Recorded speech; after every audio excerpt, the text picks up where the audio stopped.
Hello friends, new episode में आपका स्वागत है। एपिसोड की स्टार्टिंग में दिखाया जाता है लिटिल प्रिंस सोफिया की सिटी में आ चुका होता है और उसके सामने उसके डैड मिल रहे होते हैं और उसे कहते हैं आपका हमारी सिटी में बहुत बहुत स्वागत है। सोफिया अपने फादर के साथ वहीं पर खड़ी होती है और जैसे ही प्रिंस की नज़र सोफिया के ऊपर पड़ती है तो वो उसे घूर कर देखने लग जाता है और सोफिया को देखकर कहता है तुम सच में बहुत ज़्यादा खूबसूरत हो। तभी तो मेरे ब्रदर वैंग तुमसे शादी करना चाहते थे, लेकिन तुमने पहले ही शादी कर ली किसी और से।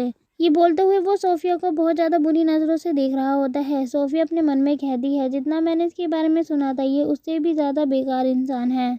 और सोफिया उस प्रिंस से कहती है हाँ वैसे मैंने शादी तो कर ली। तभी प्रिंस उससे कहता है आज अगर तुम्हारी शादी नहीं हुई होती तो तुम मेरी सिस्टर इन लॉ बन जाती, कितना अच्छा होता। वहीं सोफिया और उसके डैड उसे गुस्से से देख रहे होते हैं और सोफिया के डैड अपने मन में कहते हैं हमें जियान ने जो प्लान बताया है उसके ऊपर फोकस करके अपनी एक्टिंग करनी होगी। तभी सोफिया के फादर प्रिंस से कहते हैं आप जरा अंदर चलिए, आपके लिए खाना तैयार किया गया है और वैसे भी आप आते हुए काफ़ी ज़्यादा थक गए होंगे तो आराम भी कर लेना खाना खाने के बाद। प्रिंस कहता है हाँ मैं खाना भी खाऊंगा और मुझे आपको कुछ बताना भी है। और डाइनिंग टेबल पे काफ़ी सारा खाना रखा हुआ होता है। प्रिंस डाइनिंग टेबल की ओर जा रहे होते हैं। वो लोग चेयर पे आके बैठ जाते हैं और खाने के लिए रेडी होने ही वाले होते हैं। तभी जियान के फादर इन लोग कहते हैं आप खाना खाना शुरू कीजिए। लेकिन प्रिंस सोफिया की मदर और सोफिया को बहुत ही ज़्यादा गंदी नज़र से देख रहा होता है। वो उन लोगों के अपर पार्ट की ओर नज़रें गड़ाए होता है।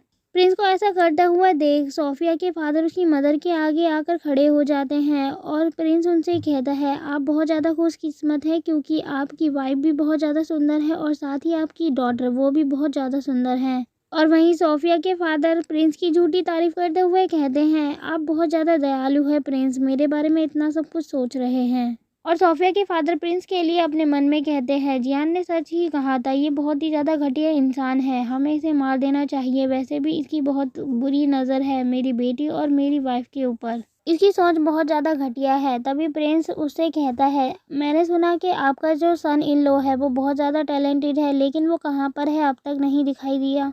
सोफिया के फादर कहते हैं वो जल्द ही आने वाला होगा, प्लीज़ आप खाना खाना शुरू कीजिए। प्रिंस कहते हैं ये तो बहुत ज़्यादा बुरी बात है, यहाँ पर आपके घर कोई आया है और आपका जो सन इन लॉ है वो मेरे को देखने तक नहीं आ रहा, इसका मतलब ये है आप मेरी बेइज्जती कर रहे हैं। तभी सोफिया के फादर किसी से कहते हैं जाओ तुम जियान को बुला कर लाओ यहाँ पर। और वो अपने मन में कहते हैं गुस्से में जियान ने सच ही कहा था, ये प्रिंस बहुत ही ज़्यादा बेकार है।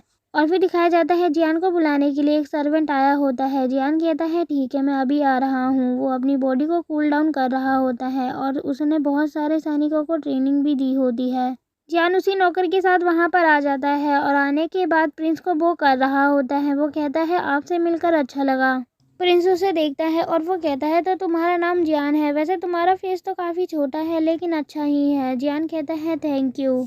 सोफिया अपने मन में कहती है जियान काफ़ी अच्छी एक्टिंग कर रहा है। जियान को देखते हुए प्रिंस अपने मन में कहता है आखिर सोफिया इसे कैसे चुन सकती है, ये तो एक वेस्ट इंसान लग रहा है मुझे देखने में ही। प्रिंस सोफिया के फादर से कहता है यहाँ पर सभी लोग जानते थे कि सोफिया की शादी रॉयल फैमिली में होने वाली है, लेकिन ऐसा नहीं हो पाया। सोफिया की शादी किसी और से हो चुकी है। अगर रॉयल फैमिली में सोफिया की शादी हुई होती तो आपकी जो कंट्री है वो बहुत ज़्यादा स्ट्रॉन्ग बन चुकी होती, क्योंकि मेरी कंट्री और आपकी कंट्री दोनों मिलकर एक कंट्री बन जाती और बहुत ज़्यादा स्ट्रॉन्ग बन जाती। लेकिन ये तो पूरा नहीं हो पाया और ये सपना सपना ही रह गया। लेकिन मैं यहाँ पर आया हूँ, आपने रॉयल फैमिली को बहुत ज़्यादा निराश किया है, इसीलिए आपको हमारी एक शर्त माननी होगी। सोफिया के फादर कहते हैं आपकी क्या शर्त है। प्रिंस कहते हैं आपके जितने भी सोल्जर हैं उन सभी सोल्जर्स को हमारे सामने सरेंडर करना होगा और हमारे अंडर में आना होगा। आपकी पूरी मिलिट्री हमारे कंट्रोल में आ जाएगी, तो इससे आपको कोई एतराज़ तो नहीं होना चाहिए। सोफिया के फादर कहते हैं मैं कुछ भी फैसला लेने से पहले थोड़ी देर सोचना और समझना चाहता हूँ, विचार करके मैं आपको अपना फैसला बता दूंगा। प्रिंस कहते हैं ठीक है तुम अपना फैसला सोच समझ के कर सकते हो, लेकिन ज़्यादा समय नहीं ले सकते। सोफिया के फादर कहते हैं ठीक है प्रिंस।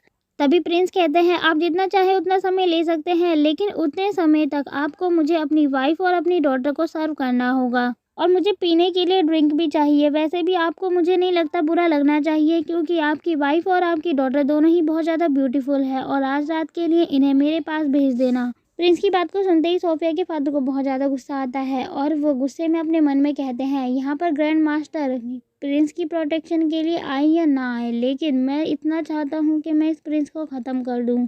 क्योंकि ये प्रिंस बहुत ही ज़्यादा बेकार इंसान है। तभी जियान अपने फादर को शांत करवाता है और वो प्रिंस से कहता है, प्रिंस आप मेरी मदर इन लॉ और मेरी वाइफ के बारे में मत सोचिए, हम आपको इसके अलावा कोई दूसरी 2 वूमेन ला कर देंगे जो बहुत ज़्यादा सुंदर होगी इनसे भी। प्रिंस कहता है तुम ये सब बकवास करना बंद करो और सच सच बताओ, वैसे भी मेरा मन है तुम्हारी वाइफ और तुम्हारी मदर इन लॉ के साथ आज रात सोने का।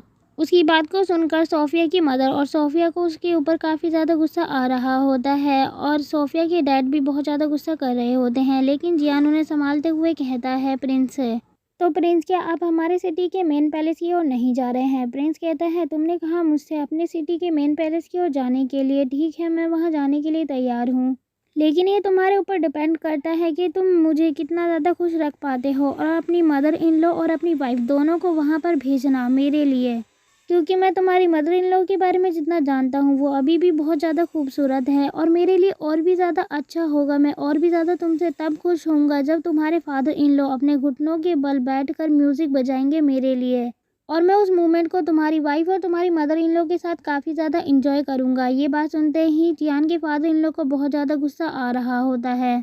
तभी जियान प्रिंस से कहता है, प्रिंस आप ये सब कैसे कह सकते हैं, क्या आपको बिल्कुल भी डर नहीं लगता, हमारी सिटी आपके ऊपर हमला भी कर सकती है। प्रिंस हंसते हुए कहता है तुम ये सब बकवास करना बंद करो, क्योंकि मैं जितना जानता हूँ तुम्हारी सिटी मेरा कुछ भी नहीं बिगाड़ सकती जब तक मेरे मास्टर मेरे साथ हैं, और वैसे भी मेरे पास बहुत सारे सैनिक हैं जो तुम लोगों को बिल्कुल नहीं छोड़ेंगे। तभी जियान कहता है प्रिंस मुझे माफ़ करना, ठीक है मैं आपसे बदला नहीं लूँगा, और इतना कहते ही वो तालियां बजाता है और अपने सैनिकों को वहाँ पर बुलाता है। वहाँ पर उसके सैनिक आ चुके होते हैं।